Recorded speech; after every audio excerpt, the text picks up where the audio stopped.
Begitu banyak ya, setiap kita punya pengalaman masing-masing di dalam keluarga. Dan Tuhan Allah kita betul-betul menciptakan family demi family.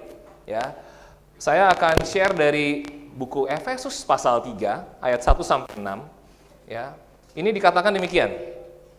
Itulah sebabnya aku ini Paulus, orang yang dipenjarakan karena Kristus Yesus untuk kamu orang-orang yang tidak mengenal Allah.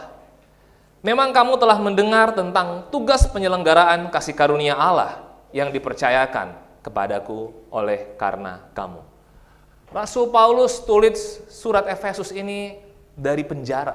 Jadi surat Efesus, surat Filipi, ya ada beberapa surat yang lain itu memang dikenal dengan surat penjara karena dia tulis dari dalam penjara.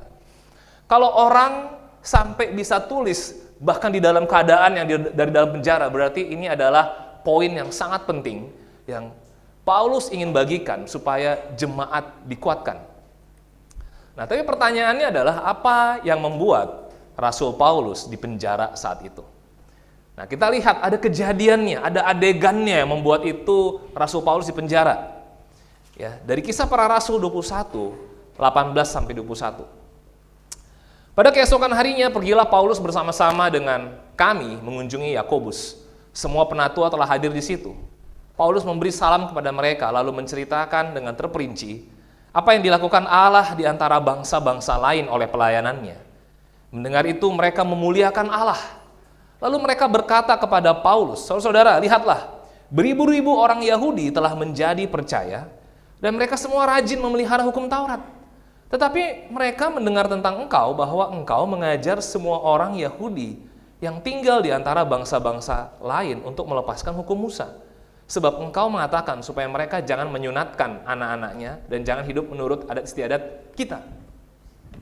Jadi suatu waktu Paulus ini dari perjalanan dia menyebarkan firman Tuhan di wilayah Eropa, Asia, lalu dia kembali ke Yerusalem.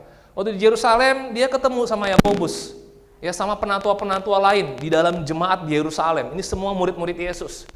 Dia share good news, kabar baik. Banyak loh orang-orang non-Yahudi yang di Eropa sana mulai jadi murid Yesus. Mulai kenal firman Tuhan, kabar baik. Semuanya, memuliakan Tuhan. Sebentar Paulus, tapi saya dengar orang-orang Yahudi yang di sana juga jadinya kamu ajarin untuk melepaskan hukumnya Musa ya? Hukum Taurat ya? Lihat ya, murid-murid yang di Yerusalem lebih peduli sama adat istiadatnya. Iya, kita jemaat, tapi jangan lupa loh, peraturan-peraturan kita yang selama ini kita hidupin dari zamannya Abraham, Musa, Daud, itu harus dilakukan. Kita ini keluarga karena dari peraturan-peraturan ini. Kata penatua-penatua ini. Jadi pada saat itu, Paulus bicarakan yang Allah lakukan, tapi jemaat di Yerusalem lebih fokus sama adat istiadat yang sudah kita jaga selama ini. Ada hal yang gak nyambung. Tuhan mau menciptakan keluarga, tetapi justru jemaatnya malah ciptakan perbedaan, ciptakan budaya. Oke. Lihat selanjutnya. Ayat 28 sampai 29. Sambil berteriak, ya, ini si Paulus ini ya. "Hai orang-orang Israel, tolong, inilah orang yang di mana-mana mengajar semua orang untuk menentang bangsa kita dan menentang hukum Taurat dan tempat ini, dan sekarang ia membawa orang-orang Yunani pula ke dalam bait Allah dan menajiskan tempat suci ini.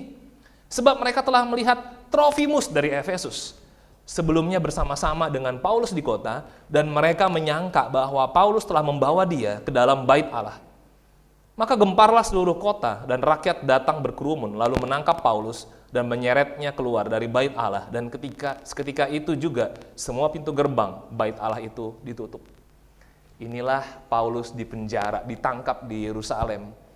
Lalu dia kirim surat untuk jemaat di Efesus. Kenapa? Karena pada saat itu Paulus bawa brother dari Efesus. Brother namanya Trofimus. "Bro, ayo kita lihat jemaat di Yerusalem. Mereka pasti senang dengan kamu sudah jadi murid. Ya, kamu mengenal firman Tuhan. Ya, ini kamu adalah bukti bahwa kamu yang non-Yahudi juga jadi keluarga sama-sama dengan kita." Sampai di Yerusalem malah nggak terima orang. "Kamu kok bawa Trofimus ke bait Allah?" Lihat ya, malah pakai tetap adat istiadat hukum Taurat. Padahal ini brothermu. Ini keluargamu, tapi pakai peraturan yang lama terus. Ya, itu yang terjadi. Paulus pun kaget. Lah, kenapa saya ditangkap?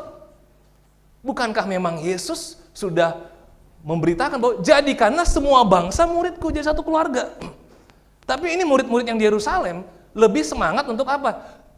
Kenapa ya yang murid-murid di Eropa, yang Yahudi di sana kok nggak hukum Taurat lagi? Kok ada istiadat kita kok nggak dilakukan lagi?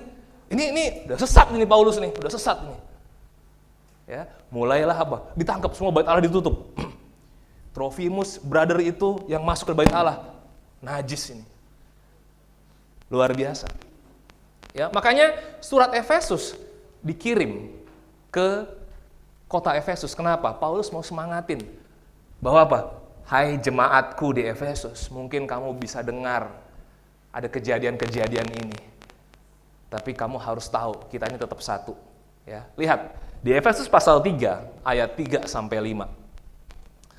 Ini Paulus mengatakan demikian, ya. Tadi dia ngomongin tentang dia di penjara, lalu ayat 3-nya berkata demikian.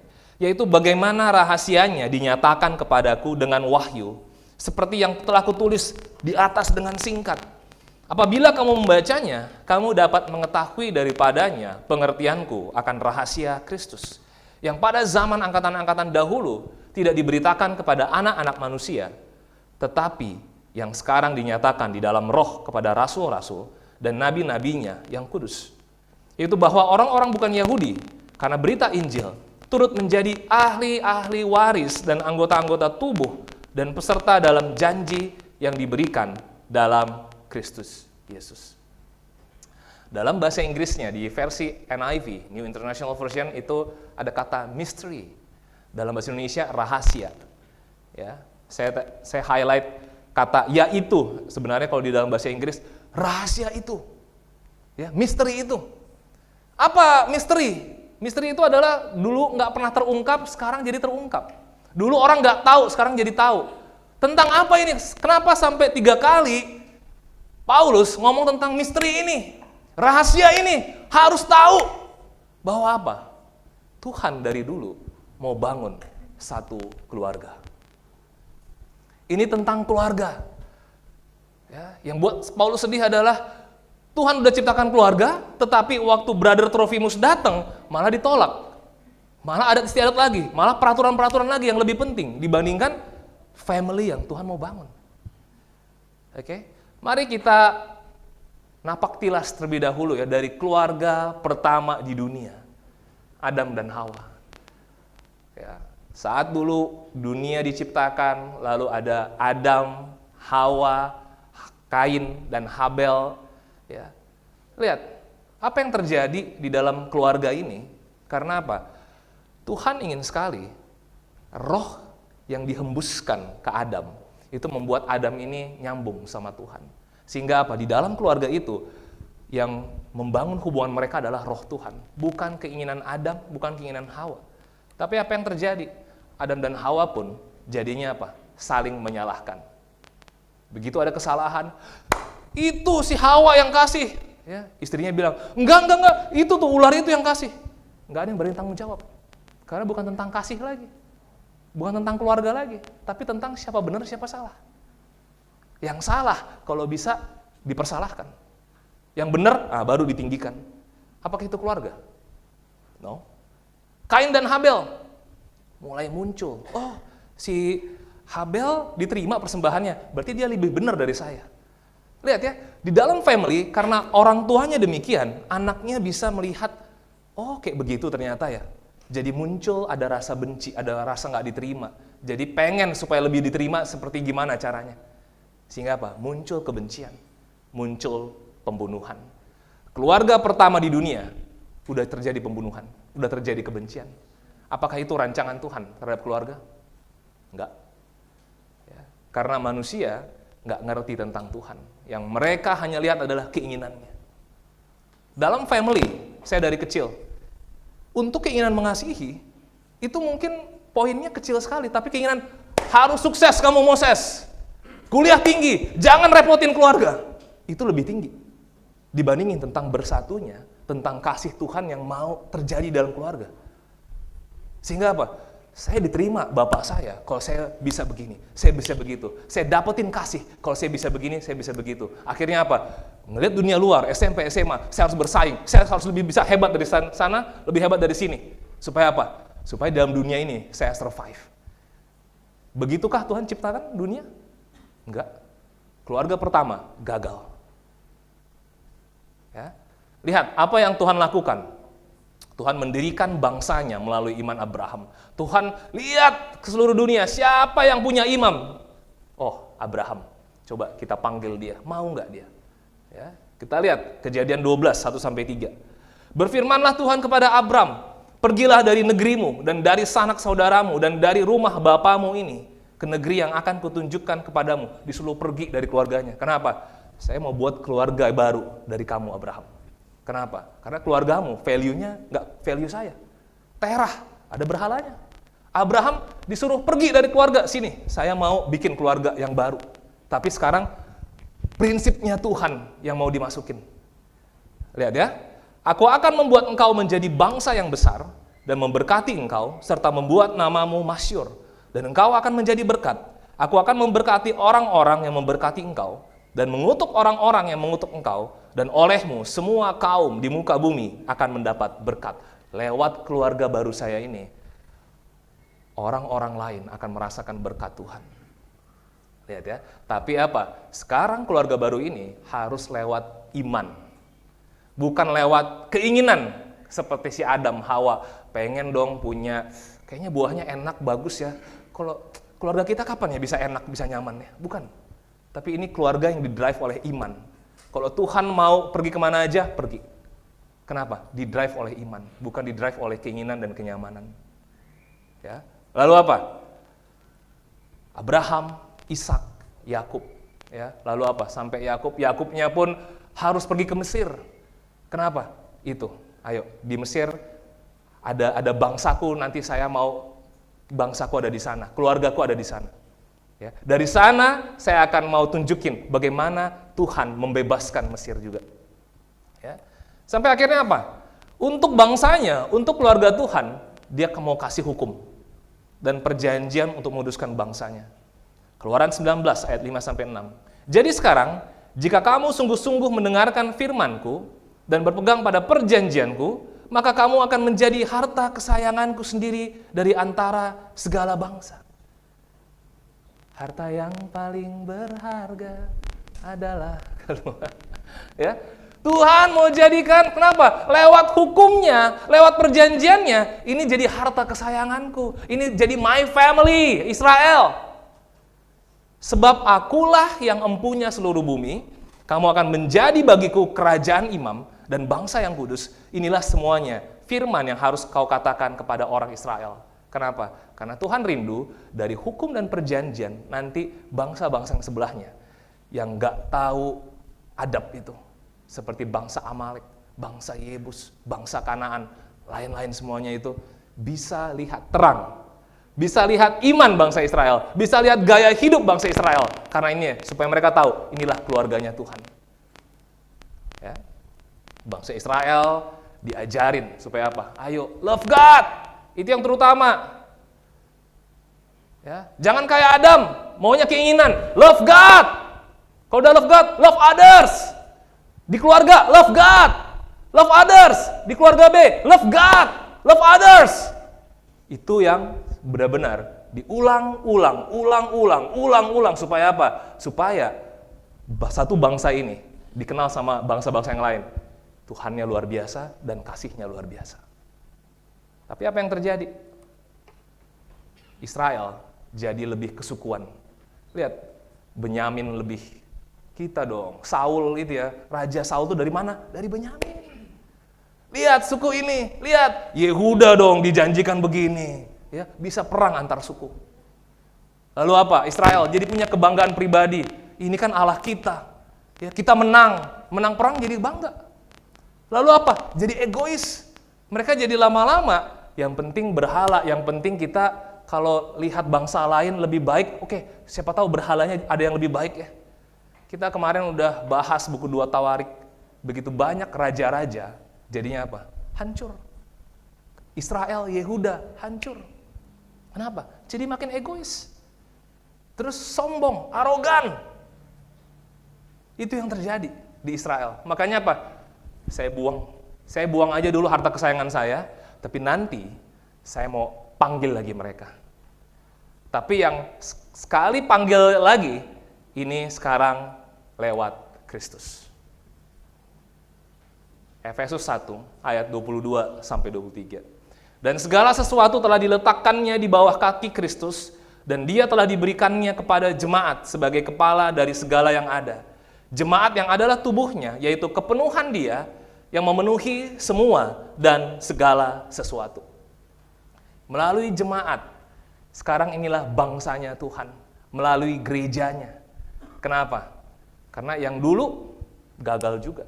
Perjanjian yang lama gagal juga. Tidak membuat hati bangsa Israel jadi love God, love others. Enggak. Mereka jadi bangga sendiri. Mereka jadi bangga bait Allahnya. Lihat tadi ada brother Trofimus datang ke Yerusalem. Lebih bangga nggak ada istiadatnya. Kita dong nggak makan yang haram-haram. Kita dong nggak hidup kita kayak begini. Kita dong. Itu apa mereka itu? Non-Jewish kayak begitu. Nggak beradab, aneh. Arogan. Jadi mau Tuhan bikin perjanjian yang lama, tapi ternyata apa? Salah interpretasi. Mereka masih lihat bangsanya sendiri. Ya.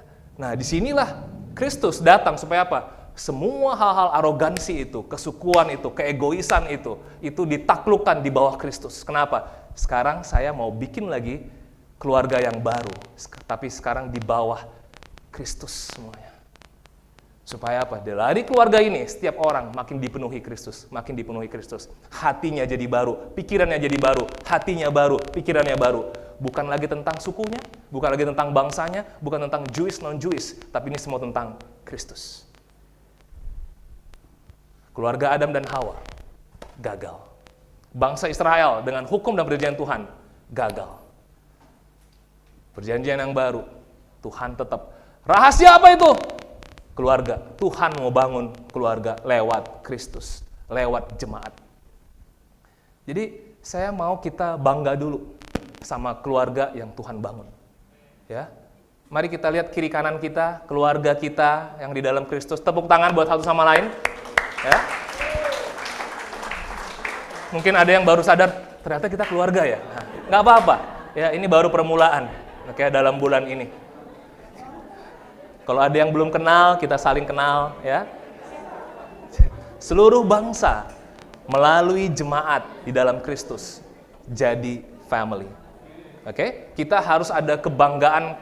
Kebanggaannya adalah karena Kristusnya kita jadi keluarga, bukan karena wah, saya bisa apa, keluarga saya siapa. Ya, saya dulu begitu. Karena keluarga saya apa, karena edukasi saya bagaimana, jadinya apa? Mulai mengkotak-kotakan. Enggak. Ya. Nah, sekarang kita mau masuk lebih dalam. Kalau poin yang satu adalah keluarga yang diciptakan Tuhan. Sekarang, kalau keluarga yang diciptakan Tuhan, ciri-cirinya apa? Yang kedua, fellowship di dalam keluarga Allah. Amin? Nah, jangan sampai ini seperti tadi ya, si orang-orang Israel tadi, lalu lebih bangga budayanya. Kita dong ada istiadatnya. Kita dong lebih ada apanya? Bait Allahnya. Kita makanan kita jaga. Nah, Israel lebih fokus ke sananya. Nah, kita juga jangan sampai kita bangga tentang waduh, kita ya kalau fellowship ya di parkiran masih fellowship kita. Nyampe pagar masih fellowship lagi kita. Ya, itu adalah jadi dilihat dari kebiasaannya ya. Tapi sekarang kita mau lihat dari doktrinnya bagaimana, dari ajaran Tuhannya seperti apa. Oke, kita lihat di Efesus 2 13 sampai 16. Tetapi sekarang di dalam Kristus Yesus kamu yang dahulu jauh sudah menjadi dekat oleh darah Kristus. Karena dialah damai sejahtera kita yang telah mempersatukan kedua pihak dan yang telah merubuhkan tembok pemisah, yaitu perseteruan. Sebab dengan matinya sebagai manusia, ia telah membatalkan hukum Taurat dengan segala perintah dan ketentuannya, untuk menciptakan keduanya menjadi satu manusia baru di dalam dirinya, dan dengan itu mengadakan damai sejahtera, dan untuk memperdamaikan keduanya di dalam satu tubuh dengan Allah oleh salib, dengan melenyapkan perseteruan pada salib itu. Amin. Luar biasa ya. Yang jauh jadi dekat. Yang Jewish sama non-Jewish jadi bisa dekat. Kenapa? Karena tembok pemisahnya sudah dirubuhkan oleh siapa? Yesus Kristus. Semua sudah dilenyapkan, perseteruan. Dulu Jewish dan non-Jewish berseteru karena apa? Dilenyapkan oleh Kristus. Jadi darah dan kematian Yesus itu bukan untuk kehidupan dan kepentingan pribadi, bukan. Ya, dulu orang ada suka berdoa, darah Yesus, ujian saya berhasil. Di dalam nama Yesus, darah Yesus, rumah ini menjadi milik saya. Bukan. Bisnis saya berhasil, darah Yesus, darah Yesus. Ya, Yesus mati bukan untuk bisnismu, bukan. Supaya tembok pemisah itu dirubuhkan.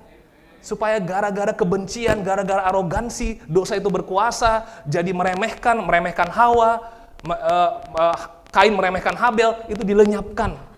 Karena Tuhan mau bentuk keluarga. Dan untuk itulah darahnya tercurah. Yesus mati supaya apa? Tetapi supaya kita bisa merubuhkan pemisah dan bersatu serta berdamai dalam keluarga Allah. Sekali lagi kita harus ngerti kenapa Yesus mengorbankan darahnya. Kenapa Yesus benar-benar mati buat kita. Kita lihat adegan saat Yesus dihakimi oleh banyak orang, lalu ada Pontius Pilatus. Ya, Pontius Pilatus nanya, jadi gimana ini Yesus ini? Saya sih lihat dia nggak ada salahnya. Ya, tapi saya mau voting kalian. Ya, gimana? Siapa yang dibebaskan? Barabas atau Yesus? Bebaskan Barabas, salibkan Yesus. Oh ya udah. Lihat ya, ada dua kepentingan di sana. Yang satu kepentingan Romawi, yang satu kepentingan Yahudi. Kepentingan Romawi adalah dia pengen bisa dapetin halayak orang ramai. Pengen dapetin, ya mungkin bentar lagi mau pemilu nih si Pilatus ini. Kalau saya dapetin ya banyak kesenangan-kesenangan mereka ini ya, lumayan, saya bisa dapat suara lagi ke depannya. Dia bisa dukung pemerintahan saya kan gubernur di wilayah Yudea ini. Ya. Romawi ada kepentingannya supaya kuasanya bisa tetap bertahan di Israel itu. Ya. Yahudi, orang-orang Jewish ini, isinya adalah orang-orang ahli Taurat dan orang-orang Farisi. Itu juga punya kepentingan tersendiri. Karena apa? Sejak datangnya Yesus, ini gawat nih. Orang lebih banyak ikut Yesus daripada ikut kita. Kita ini sebagai rabi, sebagai pengajar nih udah mulai direndahkan nih kita nih. Ya kan? Ini gimana caranya nih supaya Yesus dianggap sesat, kalau bisa mati aja Yesus ini. Jadi ada kepentingan si Yahudi ini, segelintiran sekelompok Yahudi, dan ada kepentingan Romawi. Antara Jewish dan non-Jewish, tetap ada kepentingannya. Ya, tapi apa? Yesus berdiri di situ, nggak apa-apa. Saya mati, darah saya tercurah supaya apa? One day kamu bisa lihat, baik yang orang Farisi, ahli Taurat, baik yang orang Romawi, nanti kalian yang saling benci ini, yang saling mau ambil kepentingan, jadinya bukan kepentingan kalian lagi. Semua lihatnya ke pengorbanan saya. Semua lihat ke kasihnya saya. Itulah yang Yesus mau robohkan. Ya. Tearing down the wall of hostility. Ya. Kalau kita lihat tembok ini, kalau orang rubuhin ya, bam, bam, ada bolongnya sedikit, orang jadi bisa megang, saya jadi bersatu sama kamu. Tapi robohin lagi supaya saya bisa makin dekat lagi sama kamu. Pemisah-pemisah ini bisa bikin orang jadi jauh. Ya. Yesus datang ke dunia, dia langsung panggilnya siapa? Nelayan, pemungut cukai. Udah nelayan sama pemungut cukai, nggak akan nyambung. Kenapa? Yang satu afiliasinya ke Romawi, pemungut cukai. Yang nelayan, ini adalah orang yang diperas oleh pemungut cukai. Tapi dengan adanya Yesus, jadiin satu grup. Kenapa? Supaya kamu melihat, nanti kalau saya mati, kamu yang jauh bisa jadi dekat. Saya bisa ajarin kamu. Kenapa? Karena value saya keluarga bukan tentang pekerjaannya apa, bukan tentang kamu dari mana. Tapi apa? Saya mati supaya kamu bisa bersatu. Ada Simon orang Zelot, golongan politik. Beda lagi sama, ada lagi golongan politik lain yang Simon orang Zelot, musuhnya adalah apa? Pemungut cukai. Tapi apa? Satu grup. Siapa lagi? Pokoknya yang semua musuh-musuhan dibikin satu grup sama Yesus. Why? Lihat saya. Kenapa? Keluarga bisa hancur gara-gara kebencian dibiarkan. Semua ada hati yang kotor, dibiarkan. Lama-lama apa? Iblis menang. Banyak keluarga pecah karena apa? Karena pembiaran. Nggak ada perdamaian, nggak ada rekonsiliasi, nggak ada yang nanya, nggak ada yang ngebangun, nggak ada yang berjuang, nggak ada. Semua dibiarkan. Yang jauh jadi dekat. Di dalam jemaat, kalaupun kita berbeda kesukaan, bisa nggak kita jadi dekat? Yang satu suka makan babi, yang satu suka makan vegetarian, bisa nggak dekat mereka? Bisa. Ya. Babi dan vegetarian jadi satu jadi. Jangan nanti jadi lapar kita, bro. Ya. Yang beda kesukaan jadi dekat. Ada yang satu suka olahraga, yang satu suka makan terus. Gimana jadi dekatnya? Bisa karena Yesus. Ya. Ada yang satu gaya ngomongnya, wah, yang satu gaya ngomongnya, bisa jadi dekat. Beda pekerjaannya, bisa jadi dekat nggak? Bisa. Kenapa? Karena pekerjaan bisa membuat kita, wah, jalan kita membusungkan dada. Ada yang mungkin kita lihat pekerjaan kita jadinya membungkuk. Itu pun bisa jadi dekat. Kenapa? Karena terbukti di 12 murid yang Yesus panggil. Ya, ini bukan istilahnya mana pekerjaan yang lebih baik. Pekerjaan lebih baik terus jadinya apa? Jadi bisa, saya jadi connect. Kenapa? Karena pekerjaan kita nyambung. Kalau kayak begitu, apa gunanya gereja? Apa gunanya jemaat? Kalau karena pekerjaan, kalau karena hobi jadi dekat. Ya. Apalagi karena gaya bicara, nih Cengli nih gaya bicaranya nih ya.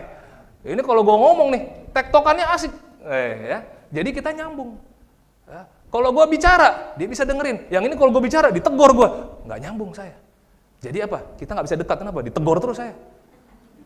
Nah, gaya bicaranya orang mungkin beda karena latar belakangnya beda. Tapi latar belakang itu kita mau lucuti supaya apa? Kita belajar Kristusnya. Itulah jadi dekat. Gaya bicaranya beda, gaya bergaulnya beda, tapi bisa jadi dekat. Berbeda kepentingannya. Saya sekarang pokoknya lagi mau beresin bisnis saya dulu, bro. Nggak bisa saya kumpul-kumpul. Kalau saya pokoknya kesehatan saudara saya nggak bisa ini. Kepentingannya beda, tapi bisa jadi dekat nggak? Bisa. Kenapa? Karena di dalam Kristus bukan tentang kepentingan lagi. Kepentingan dilucuti, tapi apa? Kita mau jadi satu keluarga. Ya. Efesus 3, 12-13. Karena kamu semua yang dibaptis dalam Kristus telah mengenakan Kristus. Dalam hal ini tidak ada orang Yahudi atau orang Yunani, tidak ada hamba atau orang merdeka, tidak ada laki-laki atau perempuan, karena kamu semua adalah satu di dalam Kristus Yesus. Dan jikalau kamu adalah milik Kristus, maka kamu juga adalah keturunan Abraham dan berhak menerima janji Allah. Ini hak kamu, janji Abraham bisa. Kenapa? Apa yang kamu katakan, apa yang kamu perbuat bisa memberkati banyak orang. Itulah keinginan Kristus. Ya. Kita nggak ada lagi dari suku mana, suku ini. Saya senang kalau lihat jemaat ya, dari warna kulitnya beragam semua. Dari bentuk kepalanya beragam semua. Kalau kita jemaat semua bentuk kepalanya, bentuk kulitnya semua sama, aduh, ini bukan keluarga Tuhan ini. Ya, tapi keluarga Tuhan, lihat di buku Efesus. Ya, bahwa apa? Mau Yahudi, mau Yunani, mau pekerjaannya ada yang budak, ada yang orang merdeka, waduh merdeka banget kerjaannya, ya sampai bebas finansial, bebas waktu misalnya. Nggak peduli itu. Kenapa? Karena semuanya jadi dekat. Perempuan atau laki, ya kadang perempuan tuh ya emosional, jadi kita mendiskreditkan perempuan tuh gini, sama sister ya kalau ngobrol nggak bisa nyambung, bisa dekat kok. Ya single bisa dekat, amin, amin. Ya. Kita suami istri pun bisa dekat. Ya. Semua mau gender itu nggak ada batasannya. Kenapa? Karena semuanya mau kenal Kristus. Ya, kadang-kadang mungkin bisa aja ya, Febri pernah, aduh, cowok apa gini semua ya? Gitu kan. Kok kenapa ya? Kamu kok dari dulu minta maaf nggak pernah berubah ya? Kok harus saya terus? Emang cowok tuh gengsian ya? Itu pernah pernikahan tahun pertama dalam pernikahan kita. Dia jadi mendiskreditkan. Pria kayaknya gengsian, nggak bisa bicara hati. Ya. Apakah benar begitu para pria? Enggak, salah itu. Karena kita di dalam Kristus. Kita nggak bisa lagi ngomong, saya memang dari dulu begini. Nggak bisa saya bicara hati. Nggak ada hatiku. Nggak bisa. Semua ada hati kok. Ya, semua ada Kristus. Amin. Ya, jadi kita nggak bisa pilih-pilih. Kenapa? Yang pilih Kristus. Ada di sini kita lahir, kita pilih. Saya mau bapaknya yang itu, ibunya itu, kakak saya yang ini. Nggak bisa. Kita masuk ke dalam keluarga, udah ada bapak saya, ibu saya. Ya udah mau nggak mau, ya nggak bisa tekan kontrak 3 tahun udah beres lah. Cari keluarga baru, nggak bisa. Ya, sama. Kita di dalam jemaat nggak bisa. Saya mau pilihnya ini. Udah, yang lain nggak bisa. Ini adalah momen kita untuk growing. Bertumbuhlah, karena apa? Kita didesain oleh Kristus punya keluarga. Amin. Jadi marilah kita senang dengan fellowship. Marilah kita senang untuk kita bisa bersatu, senang untuk bisa menjadi dekat. Kalau apa? Bro, saya udah coba tapi nggak dekat. Coba lagi. Karena fellowship itu artinya berjuang sampai dekat.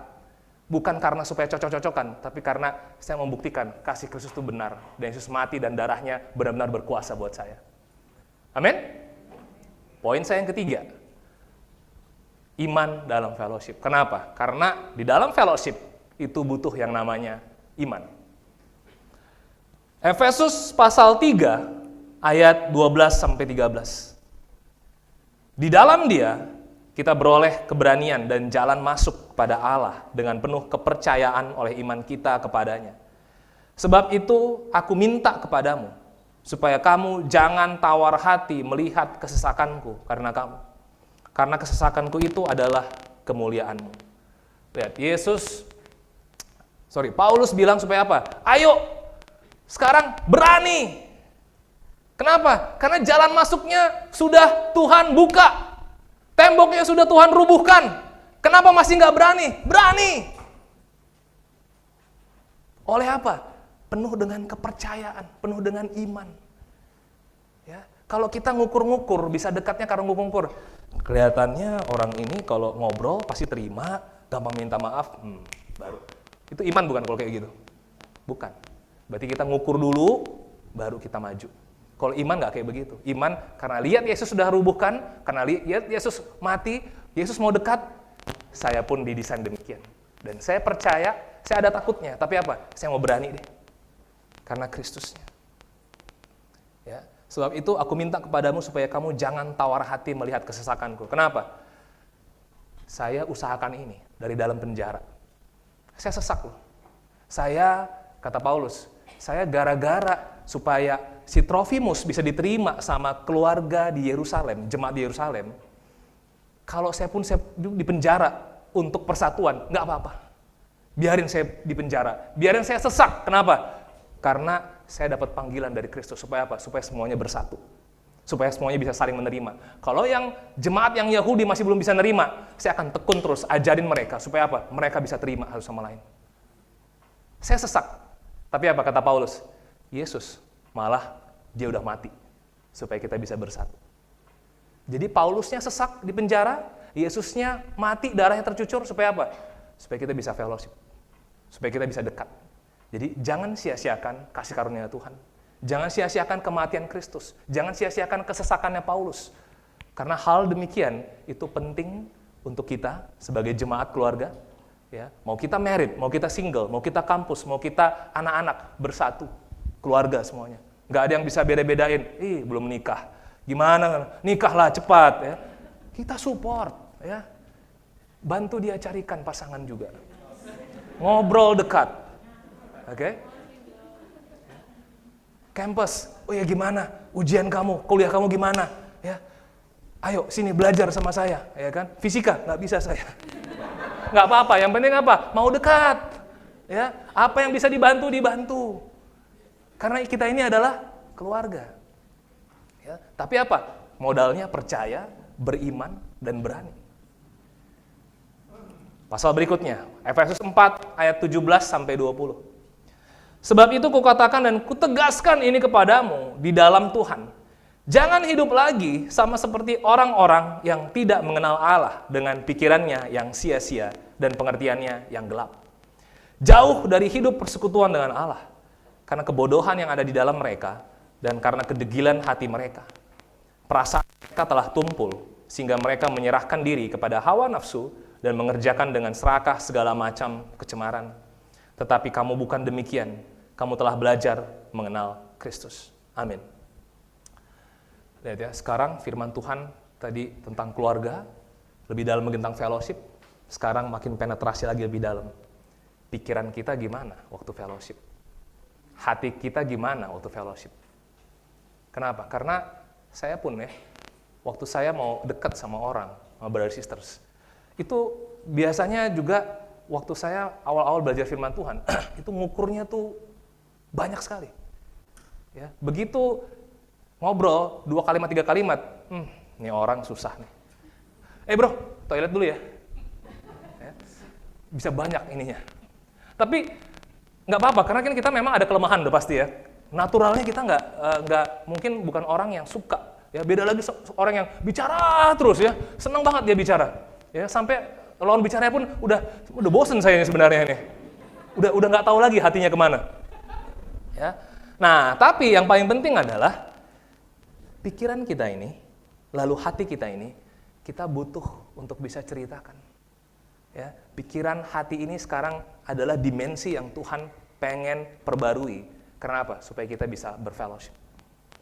Kalaupun waktu berfellowship, ya pikiran dan hati itu ada macam-macam ya, ngukur orang, ada dia begini, labeling atau apa, nggak apa-apa. Ya, karena disinilah yang Tuhan mau pertajam. Ya, tadi dibilang apa? Perasaan mereka telah tumpul. Kenapa bisa tumpul? Karena bukan tentang hati dan pikiran lagi kalau kita bicara. Saya di keluarga, saya tadi udah bilang, yang paling penting adalah apa? Nilai kuliah. Kalau nilai kuliah paling penting, hubungan itu nggak penting. Kalau uang yang paling penting, hubungan itu pasti nggak penting. Kalau di dalam keluarga, warisan yang paling penting, udah pasti. Ya, untuk bertanya hati dan pikiran, mana penting? Jadi lama-lama perasaannya tumpul. Kenapa tumpulnya? Jadi kita ngukur-ngukur orang. Nah, bahaya kalau perasaan kita, hati kita, pikiran kita itu jadi tumpul. Makanya perlu dilatih, obrolin hati, obrolin pikiran. Dulu saya awal-awal fellowship, gimana hatimu? Hati, baik-baik aja, biasa aja. Kenapa? Karena memang nggak biasa. Di keluarga emang tanyain hati, nggak ada. Yang penting apa? Udah makan belum? Udah. Udah duit? Ada. Udah belajar? Besok kuliah? Udah. Ya udah. Itu aja. Mana ada kita tanya hati, ya kan? Gimana pikiranmu, ya kan? Kalau iya sempat negatif, nggak boleh negatif. Dosa itu. Ya gimana orang bisa bicara pikiran dan hati lagi kalau kayak begitu? Tuhan berkata. Itulah perasaan istri saya waktu pertama kali nikah sama saya. Dia bicara apa? Khotbah lagi, khotbah. Iya, Cin, aku ada ngerasa sedih. Kok bisa sedih? Bukankah kita harus bersuka cita senantiasa?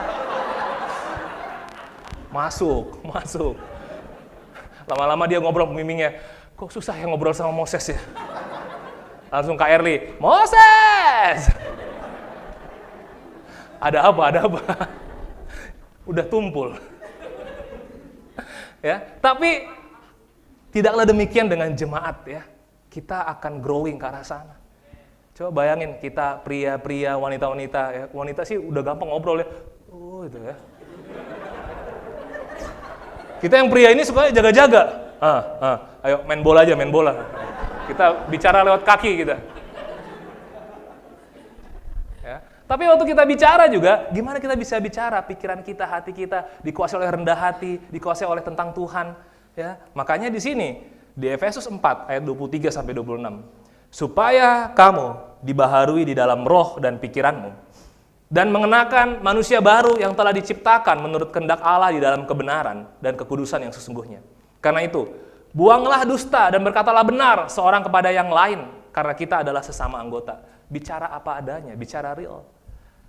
Saya sebagai pendeta juga, saya doa supaya saya bisa bicara real apa adanya. Kalau saya lagi nggak semangat, saya bilang, saya lagi kurang semangat. Saya lagi sedih, saya lagi bertengkar sama Febri. Saya lagi ada ngerasa datar. Apa? Supaya apa? Supaya perasaan nggak tumpul. Supaya waktu kita bicara tidak dusta. Tidak dusta itu artinya apa? Kita apa adanya. Apa yang terjadi dengan hati kita, itu yang kita bicarakan. Nah, disitulah baru Tuhan bisa nolong kita.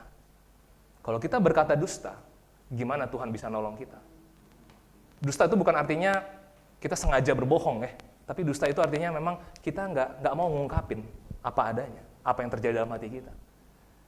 Nah, inilah di Asia itu nggak terjadi. Ya, parents Asia. Tapi kita pengen bisa parenting di dalam Tuhan. Kalaupun kita dulunya nggak dapetin parenting yang sehat, di dalam jemaat inilah kita harus saling ya parenting satu sama lain. Ya.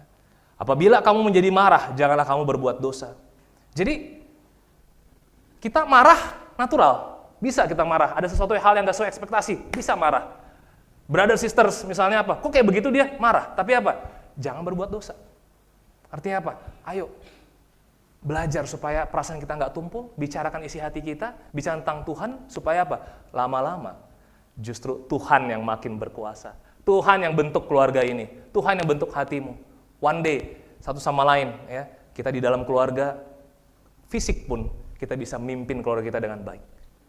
Dan kita yang belum berkeluarga pun, kita bisa punya keluarga jemaat ini. Karena apa? Karena dari keluarga jemaat inilah Tuhan mau membangun, Tuhan mau menyatukan, Tuhan pengen mendekatkan supaya Kristus makin hidup. Amin? Ya. Marah bisa, tapi jangan berdosa. Marah kalau kita biarin, terus udah kita nggak ngomongin, kita jadi diam-diaman, 2 hari, 3 hari, seminggu, 2 minggu, 3 minggu, sampai sebulan. Tinggal hubungan kita, halo, pagi, minggu, udah. Itu di gereja gampang, selamat minggu, shalom, haleluya, tapi nggak pernah ada hubungan. Apakah Tuhan ciptakan jemaat yang demikian? Enggak, dia bahas ini real sekali, detail sekali. Buang dusta, berkata benar, ya sesama anggota, jangan jadi marah. Ya, kalau jadi marah, jangan berbuat dosa. Sebelum padam amarahmu, sebelum matahari terbenam, berarti apa? Tiap hari, ayo, gampang bicarain hati. Dalam bulan ini, saya mau kasih semangat buat kita jemaat. Untuk kita bisa melihat lagi betapa berartinya keluarga ini. Keluarga jemaat. Betapa berartinya fellowship. Betapa berharganya hati kita untuk kita saling bicarakan. Betapa berharganya kita bicara tentang Tuhan satu sama lain, tapi kita real dengan hati kita. Kalau kita di keluarga nggak dapat itu, kita mulai di dalam jemaat. Supaya apa? Dari jemaat, kita bisa salurkan itu ke keluarga fisik kita. Dan sampai lama-kelamaan, dunia ini dipenuhi dengan murid Yesus. Amin? Cara Tuhan menyelamatkan dunia adalah lewat keluarga. Dan makanya Tuhan kasih keluarga jemaat supaya apa? Semua bangsa bisa jadi murid di dalam satu keluarga Tuhan. Keluarga Allah yang diperbarui, itu yang kita bersyukur. Poin saya yang pertama, keluarga yang diciptakan Allah. Family. Lalu fellowship di dalam keluarga Allah. Dan iman dan keberanian dalam fellowship. Punya iman untuk bisa bicarakan hati. Punya iman untuk mau lembut, untuk mau sabar, untuk mau bertanya. Untuk saya bisa, bahwa saya ini bisa diperbarui hati dan pikiran saya. Terpujilah nama Tuhan, mari kita bersama dalam doa. Tuhan adalah Bapa kami Tuhan. Kami memuji Engkau, karena Engkau adalah Allah yang benar-benar detail, benar-benar mau bangun keluarga Bapa. Engkau bangun Tuhan lewat Adam dan Hawa Tuhan. Tetapi dosa mencuri mereka, Bapa. Engkau bangun Tuhan lewat Israel, Bapa. Engkau cari Tuhan bangsa mana, Tuhan. Lewat iman Abraham, Tuhan. Tetapi bangsa Israel, Bapa, justru makin arogan. Justru makin egois, Tuhan. Tapi Engkau nggak pernah menyerah, Bapa. Anakmu yang tunggal mati. Datang ke dunia, mati, bangkit, Bapa. Supaya lewat gerejamu, Tuhan. Lewat tubuh Kristus, Tuhan. Orang mengenal Tuhan. Keluarga yang luar biasa, Bapak. Hari ini Tuhan, biarlah kami bersyukur untuk jemaat kami, Tuhan. Jemaat GKDI Bali, Bapak. Untuk kami punya keyakinan, Bapak, bahwa kami memiliki satu sama lain di ruangan ini. Ini karena darah yang mahal, Bapak. Dengan pengorbanan yang mulia, Bapak. Jangan biarkan kami menyia-nyiakan. Jangan biarkan kami nggak menghargai satu sama lain di dalam jemaat, Bapak. Tapi biarlah Tuhan kami merendah. Dan kami mau punya iman bahwa kami sendiri bisa dibaharui. Lewat fellowship justru kami makin dibaharui lagi, Tuhan. Lewat fellowship, Tuhan, justru iman kami makin diperkuat, Bapa. Dan nama Engkau yang dipermuliakan, Bapa. Terima kasih segalanya, Tuhan. Biarlah bulan ini menjadi bulan yang hati kami maju, Tuhan, untuk sharpening one another, menajam satu sama lain. Bulan ini jadi bulan yang kami bersyukur untuk kami punya grup kecil. Untuk kami bersyukur punya satu sama lain. Dan kami bisa belajar, Tuhan, bicarakan hati kami satu sama lain, Bapa. Terpujilah nama Engkau, Tuhan. Di dalam nama Yesus Kristus, kami berdoa dan bersyukur. Amin.